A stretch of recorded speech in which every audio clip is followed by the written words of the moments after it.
Alright, in the second of 3 planned videos for the day, we have the Cage Rage Strikeforce combo card. Da-da-da. Now, of course, this card keeps changing, so I don't know if everything's on the card. I don't know if any of the fights will be changed, but I'll go with what I got.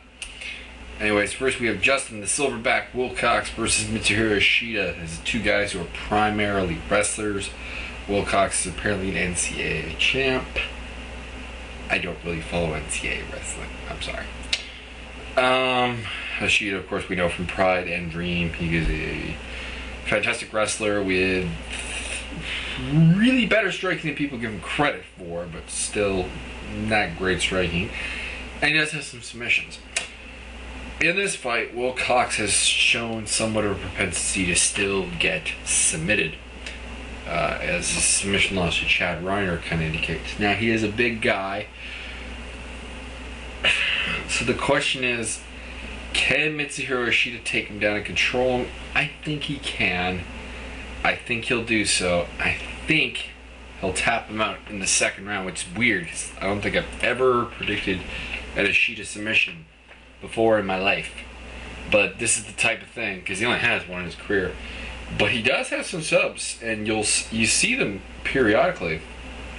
And I just think, kind of like the Gilbert Melendez fight, when you press Ishida and you show that you can probably put him on his back, he actually starts to go for the finish. That's what I think happens here. Babalu Sobral versus Anthony El Toro Ruiz. Babalu, we know from the UFC veteran,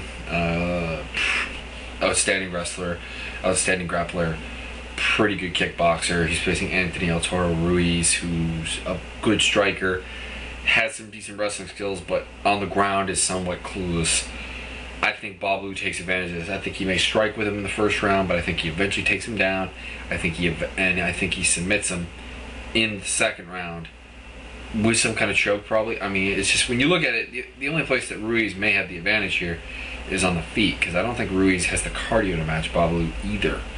Babalu looked fantastic against Mike Whitehead. I can't imagine that Anthony El Toro Ruiz is going to really pose that much of a problem.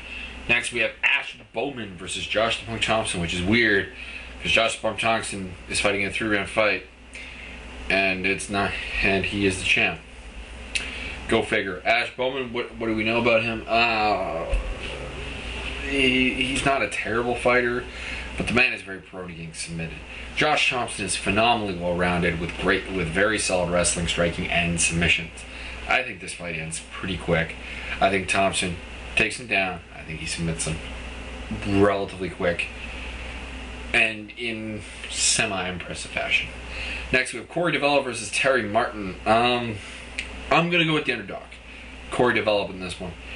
Now, his claim to fame is, of course, beating Joe Riggs via injury. But if you look past that, he's a decent fighter all around. I mean, he's got skills in every aspect of the game. More of a ground fighter. Terry Martin has fantastic knockout power. He has pretty solid striking, and he has very good wrestling. The problem is Terry Martin's cardio seems to wane a lot. And also, Terry Martin has been prone to be trying to strike lately. It's not worked out well for him. I think Corey Devella will weather the storm in the first round and work from there to win the remaining 2 rounds with a combination of striking, wrestling, and grappling. Pretty much all the aspects of the game. I think he actually has Terry Martin beat in submission grappling. I think Martin's the better wrestler. Martin's the better power puncher. I don't know if he's the better striker overall.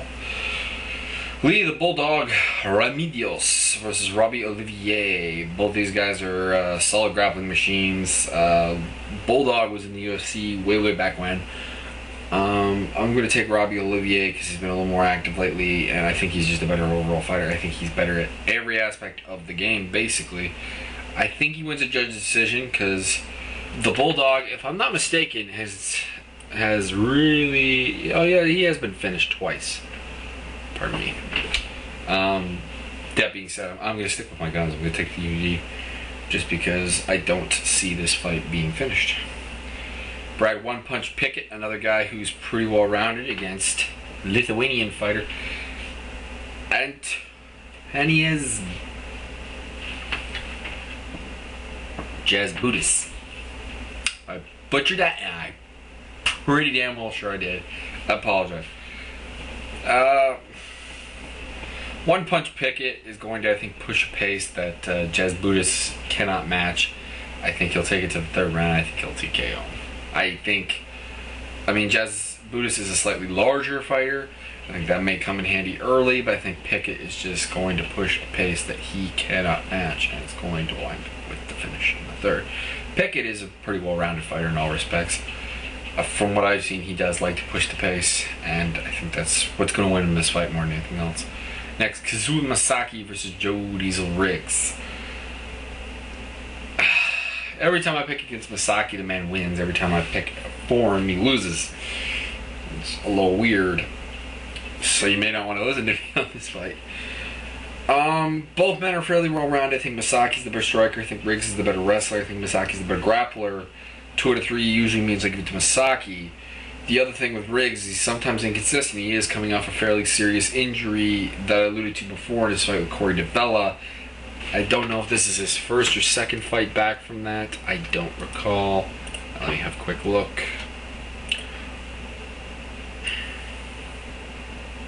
Yeah, nah, he did fight Matt Dempsey and submitted him with a rear naked choke. So it's his second fight back.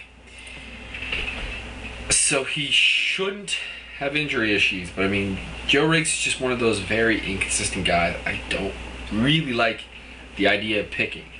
I think with his wrestling and with his ability to take punches, he should beat Kazuo Masaki. That being said, I'm going to go with Kazuo Masaki. He's a more consistent fighter. He just sometimes pulls things out of his butt, and he sometimes lets me down.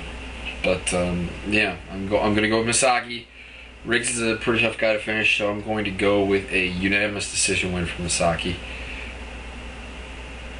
For what it's worth, I'm fairly confident on a lot of picks on this card, but this main event, this is a good fight. If you're going to order the card, I think the Riggs-Masaki fight is the reason to order it. I also think, you got some other big names on here, but they're against subpar competition. Bulldog Remedios and Robbie Olivier will be a good fight. Josh Thompson and Bob Lou, I think, are being basically fed things to build them. Corey DeVella and Terry Martin could be a very exciting fight, as could Steve Wilcox, or Justin Wilcox, pardon me, and Mitsuhiro Ishida, if you like what may end up being a very fast-paced wrestling match, which is good. It's not going to be, I don't think it'll be a lay-and-pray wrestling match. I think both of these guys are good enough wrestlers that they're going to want to do something when they get on top, and I think that's going to lead to a fairly exciting fight. Anyways, those are my thoughts on the card. Hope you enjoy the video.